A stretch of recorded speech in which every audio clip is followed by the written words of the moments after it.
Again, I have to acknowledge that show title is hyperbolic. We need some government. The worst places to live are countries that have no rule of law. An African country where you're afraid to build a factory because your neighbor may steal what you make, or the dictator may confiscate your whole factory. So nobody builds, everybody stays poor. So we need government, limited government. The man who taught me that was Nobel Prize winner Milton Friedman.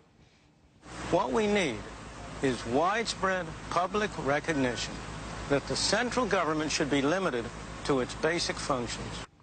Basic functions. I assume that means what's in here in the Constitution.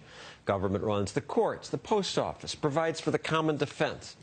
But it turns out that Milton Friedman's son, David, an economist at Santa Clara Law School, says we ought to go further and gradually, David, get rid of almost all government?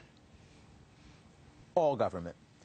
I would say that of the things government does, some of them are things it should stop doing tomorrow, such as arresting people for smoking marijuana, and some of them are things that over time we should be able to find ways of doing privately by voluntary arrangements. Like courts, our legal system? Like courts. A lot of the law currently, in fact, is arbitration. The American Arbitration Association, in effect, has its own legal rules. Your auto insurance company, in effect, has its own legal rules for settling the dispute when you run into somebody. They almost never go to court. So, yes, I'd say in the long run, making law and enforcing law ought to be private activities.